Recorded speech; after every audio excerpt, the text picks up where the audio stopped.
नमस्कार दोस्तों, आपका स्वागत है मेरे यूट्यूब चैनल में। आज हम पढ़ेंगे new awareness social studies class 5 का चैप्टर नंबर 7 टेम्परेट क्लाइमेट। इस वीडियो को शुरू करने से पहले मैं चाहता हूं कि इस चैप्टर से रिलेटेड कुछ वर्ड मीनिंग है वो आप देख लीजिए।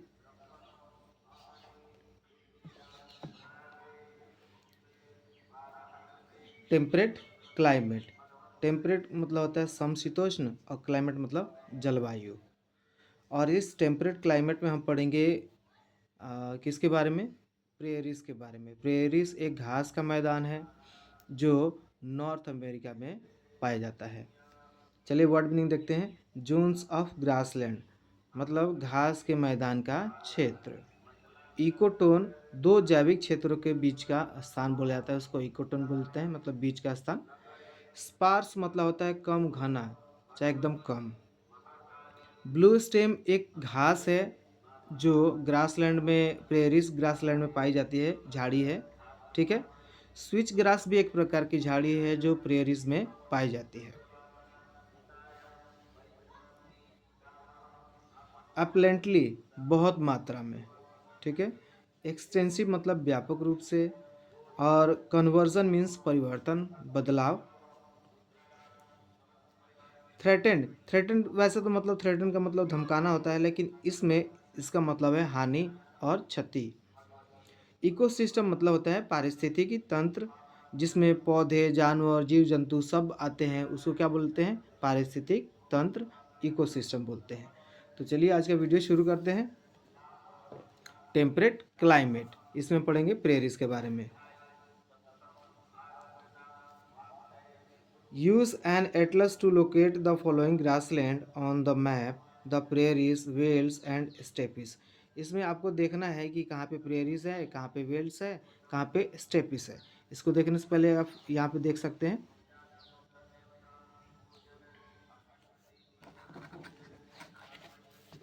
ये चार्ट देख सकते हैं। कॉन्टिनेंट और ग्रासलैंड नेम दिया है। तो नॉर्थ अमेरिका में क्या है? प्रेयरीज है, तो आप नॉर्थ अमेरिका में प्रेयरीज भर सकते हैं। साउथ अमेरिका में पंपास है, तो आप वहाँ पे जाके पंपास भर सकते हैं। एशिया और यूरोप में क्या है, कौन से घास का मैदान है? स्टेपिस। और अफ्रीका में कौन सा घास का मैदान है? वेल्स। और ऑस्ट्रेलिया में डाउन्स। तो ये आप आसानी से वहाँ पे जाके भर सकते हैं। चलिए देखते हैं आगे। The temperate zone are also known as the zones of grassland.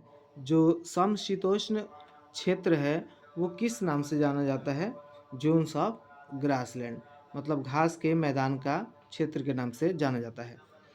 Grasslands are large plains of grass. Grassland क्या होते हैं कि बहुत दूर में फैले हुए घास होते हैं। They are found in area where the rainfall is not enough. वो ऐसे क्षेत्र में पाए जाते हैं जहाँ पे बारिश बहुत कम मात्रा में होती है। फॉर फॉरेस्ट मतलब इतनी बारिश नहीं होती कि वहाँ पे जंगल उग पाए। To grow but just enough to stop the land from becoming a desert. लेकिन इतनी बारिश हो जाती है कि वहाँ की ज़मीन बंजर ना हो और रेगिस्तान ना हो, इतनी बारिश हो जाती है। वहाँ पे क्या होते हैं? घास होते हैं। Grassland have very few trees and bushes. Grassland में बहुत कम पेड़ देखने को मिलते हैं और झाड़ियाँ देखने को मिलती हैं। चलिए अब आगे हम पढ़ेंगे इसमें प्रेरिस के बारे में। प्रेरिस आपको बता दें कि नॉर्थ अमेरिका का घास का मैदान है। The prairies refer to stretches of flat grassland in the middle of North America. मतलब प्रेरिस ये दर्शाता है, ये बताता है कि वो कितने घास का मैदान है जो मिडिल नॉर्थ अमेरिका में फैला हुआ है। प्रेरिस हैव ए मॉडरेट टेम्परेचर। प्रेरिस में कैसा टेम्परेचर होता है? मॉडरेट, ना ज़्यादा गर्मी और ना ज़्यादा ठंडी, ठीक है, सब मिक्स होता है, दोनों बराबर होते हैं। मॉडरेट रेनफॉल मतलब ज़्यादा ज़्यादा बारिश भी नहीं होती है और कम भी नहीं होती है। एंड फ्यू ट्रीज, यहाँ पे जो पेड़ हैं बहुत कम है, घास ही घास है। Stretching from Canada in the north, ये जो प्रेरिस है वो कहाँ तक फैला है? नॉर्थ में कनाडा तक।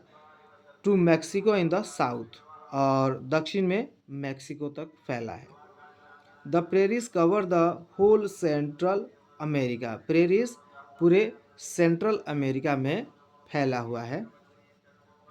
The grassland region in North America, जो ग्रासलैंड का है प्रेरीज नॉर्थ अमेरिका में, वो कहाँ पे है? बिटवीन द रॉकी माउंटेन के बीच में एंड द मिसिसिपी रिवर और रॉकी माउंटेन के बीच में पड़ता है।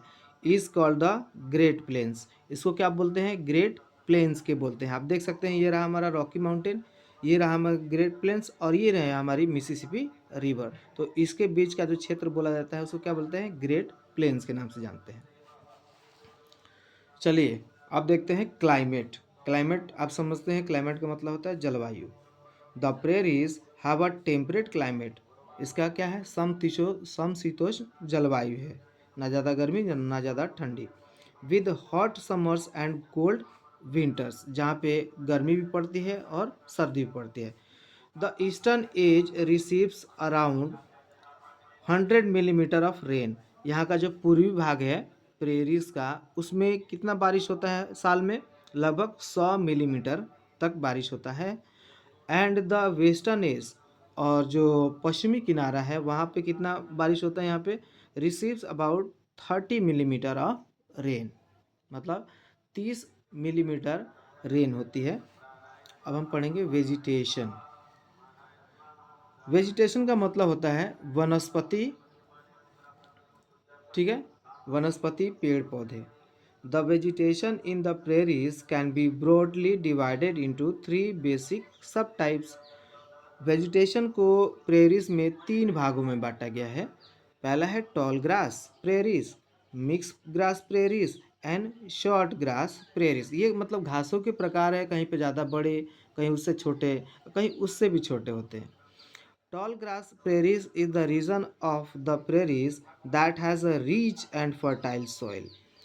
टॉल ग्रास प्रेरीज वहाँ पे पाए जाते हैं जहाँ पे जो भूमि है वो क्या है? उपजाऊ है, फर्टाइल है। और ऐसा इसलिए होता है कि यहाँ पे जो बारिश होती है मॉडरेट, उपयुक्त बारिश हो जाती है, इसलिए वहाँ के घास बढ़ जाते हैं। Soil and receives moderate rainfall. The tall grass found here is more than 5 feet in height. यहाँ पे जो टॉल ग्रास है उसकी ऊंचाई कितनी होती है? लगभग 5 फीट उसकी ऊंचाई तक हो जाती है। Short grass prairies are area with little rainfall. Short grass वो एरिया होता है, वो क्षेत्र होता है जहाँ पे बारिश थोड़ी कम होती है टॉल ग्रास के मुकाबले। और वहाँ पे जो घासों की जो लंबाई है, the height of the grass is less than 2 feet, मतलब 2 फीट से कम उसकी लंबाई होती है। अब देखिए, it is not suitable for agriculture purpose. और यहाँ पे एग्रीकल्चर के लिए इतना बारिश नहीं होता कि वहाँ पे आप खेती बाड़ी कर सकें। The mix grass prairies is an ecotone. जो मिक्स ग्रास प्रेरीज है वो क्या है? इकोटोन है, मतलब जो बड़े टॉल ग्रास और शॉर्ट ग्रास के बीच का जो क्षेत्र है उसको क्या बोलते हैं? Mix grass prairies. Is an ecotone located in the middle of the two, दोनों के बीच में है। 90% of the tall grass regions have been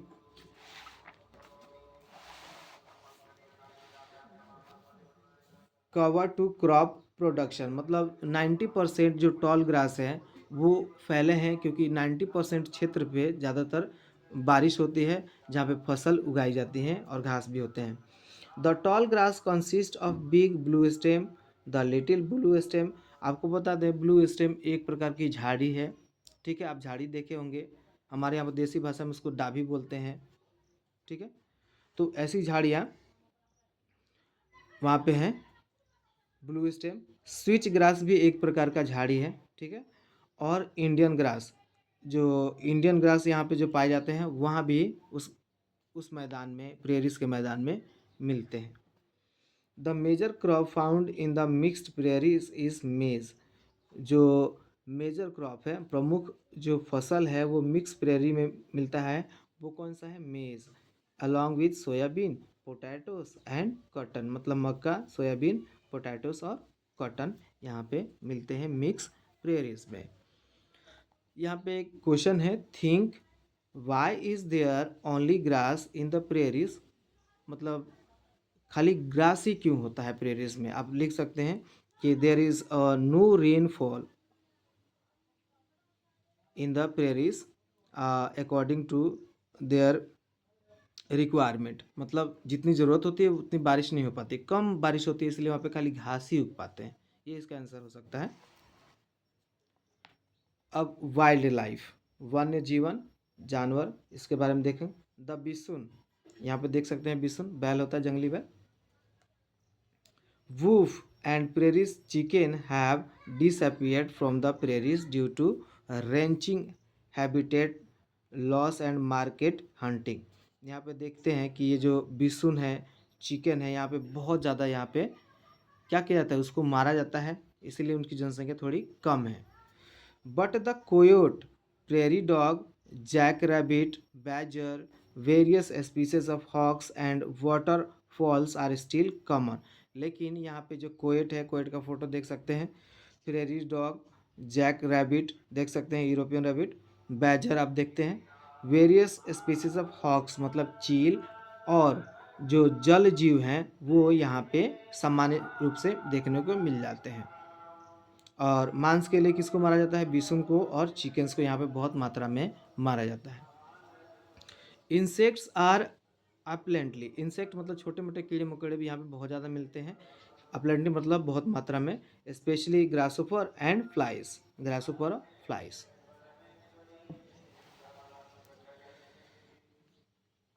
अब हम पढ़ेंगे लाइफ इन द रीजन, यहाँ का जीवन कैसा है, इस क्षेत्र का प्रेरीज का जीवन कैसा है उसमें देखेंगे। The population in this region is sparse, यहाँ का जो पॉपुलेशन क्या है, स्पार्स है, कम घना है। The eastern edge is fertile and ideal for wheat cultivation and middle to the western part has a variety of cultivation such as maize, barley, oats and cotton. यहाँ का जो ईस्टर्न भाग है प्रेरीज का, उसमें मुख्य तौर से किसका कल्टीवेशन खेती किया जाता है, गेहूं का, ठीक है। और वेस्टर्न पार्ट में किसका कल्टीवेशन होता है, खेती किया जाता है, मेज का, बर्ली का, ओट्स का एंड कॉटन का। All the farm related activities such as a ploughing, sowing, harvesting मतलब जोतना, उसको ओसाना, हार्वेस्टिंग करना, दाना, थ्रेशिंग करना, are done with the help of machine, क्योंकि ये मशीन से किए जाते हैं। ग्रासलैंड बहुत दूर में फैला होता है, लगभग 5-6 गांव का एक प्लॉट होता है, तो उसमें हम अकेले चाहे कोई भी आदमी हाथ से काम नहीं कर सकता है, लेकिन उसका इफेक्ट ज़्यादा नहीं पड़ेगा, तो इसलिए यहाँ पे मशीनों का प्रयोग होता है हर एक काम में खेती के। The wheat is generally stored in elevators, जो वीट है होता है, जो गेहूं है, उसको किस में, खादान में आप स्टोर या भंडार बोलते हैं, उसको स्टोर कर रखते हैं। विच आर लार्ज स्टोरेज, जो स्टोरेज होता है भंडार गृह वो बहुत बड़ा होता है प्रेरीज में। Wheat production is much more then what the nation needs, यहाँ पे जो गेहूं की उत्पादकता है वो बहुत ज़्यादा होती है, मतलब यहाँ के जो लोग हैं नॉर्थ अमेरिका के, वहाँ के साधा नहीं पाते, खा नहीं पाते, बच जाता है, इतना होता है। Hence it is exported to other countries, इसी वजह से वो क्या करते हैं, दूसरे देशों को बेच देते हैं, ठीक है। The prairies are known as the wheat basket of the world, prairies को wheat basket of the world बोला जाता है, क्योंकि यहाँ पे गेहूँ सबसे ज़्यादा उत्पादन किया जाता है। फैक्ट फाइंड में देखिए, the prairies are known as the most threatened ecosystem in the world due to extensive conversion into agriculture land, इसको सबसे हानि पहुंचाने वाला पारिस्थितिक तंत्र को हानि पहुंचाने वाला प्रेरीज को बोला गया है। क्यों, क्योंकि यहाँ पे बहुतायत अधिक मात्रा में यहाँ पे एग्रीकल्चर लैंड को नुकसान पहुंचाया जाता है और उसको जोता जाता है बहुत मात्रा में घास को हटा के।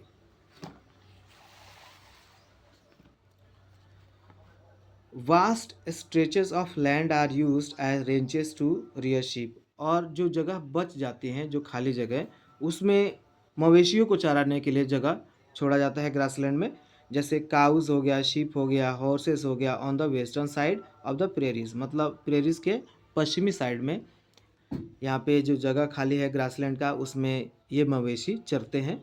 Life is very tough for cow boys, ये जो चरवाहा है जो आप देख सकते हैं, इसको काउ बॉयज़ के नाम से जानते हैं अमेरिका में। इसका काम है गाय, भेड़ ये सब चराना, और वो कैसे चराता है, घोड़े पे, क्योंकि आप पैदल जाएंगे तो घास का मैदान इतने दूर में फैला होता है कि आप थक जाएंगे चलते चलते, तो इसीलिए वो घोड़े पे जाते हैं और उसको देख रेख करते हैं। who look after herds of cows. Special breeds of cows are reared for milk and milk products. मतलब यहाँ पे जो मुख्य प्रकार की जो गाय पाली जाती हैं वो दूध और दूध से संबंधित जो उत्पाद है जैसे चीज़ है, मक्खन है, उसके लिए यहाँ पे पाला जाता है। Other breeds of cow are reared for meat. और दूसरे प्रकार की जो काउस हैं उसका किस लिए इस्तेमाल होता है? मीट के लिए, मांस के लिए। The minerals found in the prairies are lignite. यहाँ पे जो खनिज पाए जाते हैं उसमें से मुख्य है लिग्नाइट। लिग्नाइट एक प्रकार का कोयला है, कोयले का एक प्रकार है। कोल एंड मिनरल ऑयल, यहाँ पे मिनरल ऑयल भी मिलता है। चलिए अब पढ़ते हैं इकोनॉमी एंड ट्रांसपोर्ट, मतलब अर्थव्यवस्था और परिवहन इसके कैसे हैं। Economic activities include farming, animal rearing, processing of meat and meat products, processing milk and milk products and oil refining। यहाँ पे जो इकोनॉमिक अर्थव्यवस्था से संबंधित जो काम है वहाँ पे क्या है? किसान, खेती, जानवरों को पालना, प्रोसेसिंग ऑफ मीट मतलब उसको मांस के लिए चाहे दूध के लिए, मीट प्रोडक्शन के लिए पालना, दूध के लिए पालना यहाँ पे, और ऑयल रिफाइनरी भी यहाँ पे मुख्य तौर से इकोनॉमी बढ़ाने के लिए किया जाता है, यहाँ पे आमदनी बढ़ाने के लिए किया जाता है। An extensive network of roads, यहाँ पे अधिकतर मतलब बहुतायत रोड की मात्रा है, रेलवेज हैं, कैनल्स है in the region coupled with industry, और कुछ इंडस्ट्री भी हैं, have made the prairie one of the most industrialize region in the world. जो प्रेयरीज को दुनिया का सबसे बड़ा इंडस्ट्रियल एरिया बना देता है पूरी दुनिया में। चलिए अब इसके क्वेश्चन आंसर देखते हैं।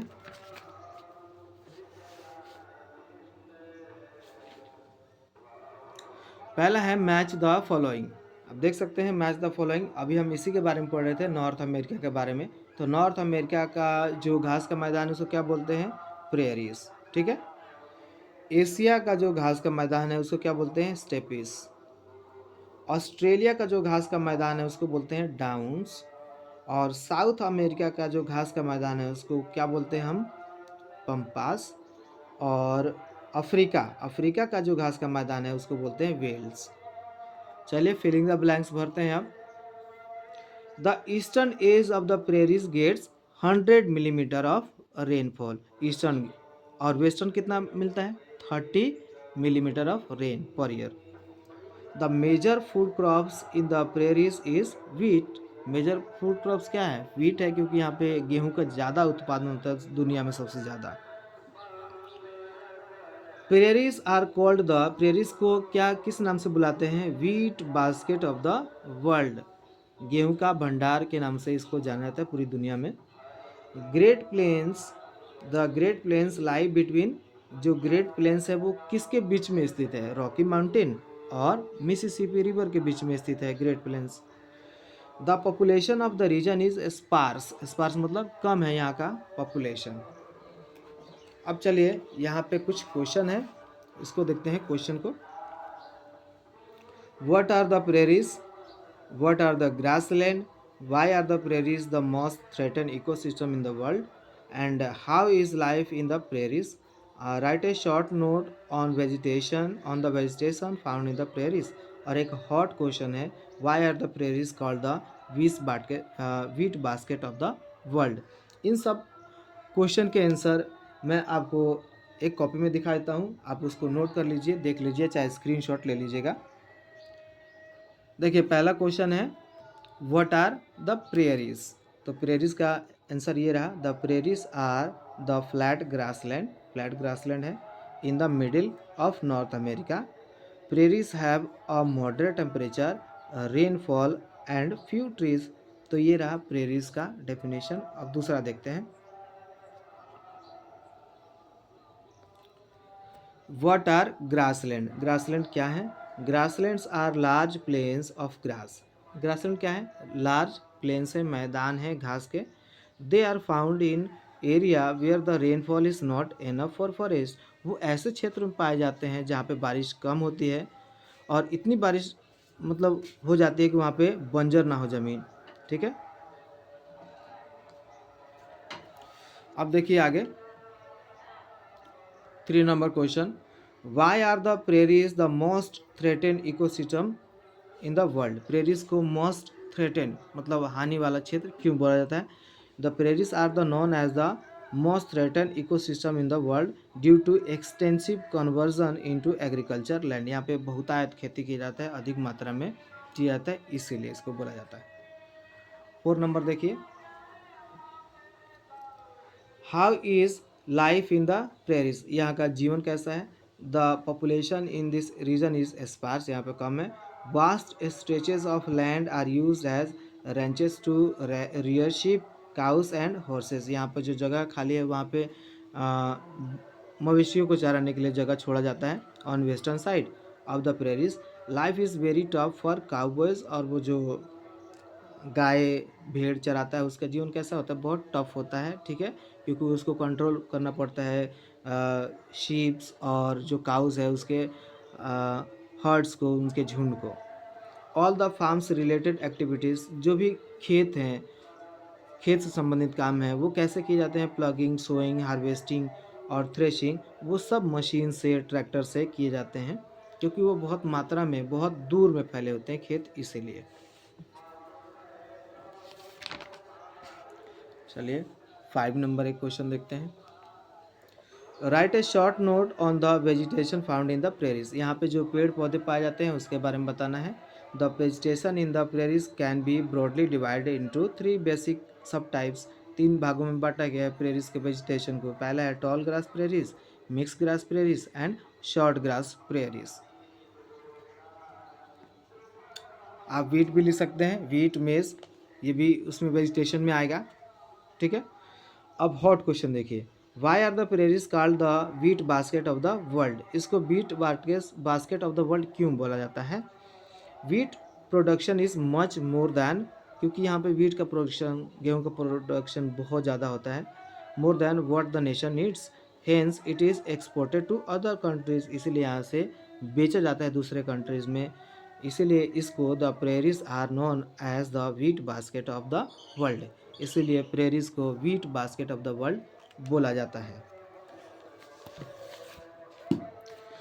दोस्तों ये था आज का चैप्टर। आई होप आपको ये वीडियो बहुत पसंद आया होगा। अगर पसंद आया तो मेरे वीडियो को लाइक कीजिए, मेरे चैनल को सब्सक्राइब कीजिए। Thank you. जय हिंद, जय भारत।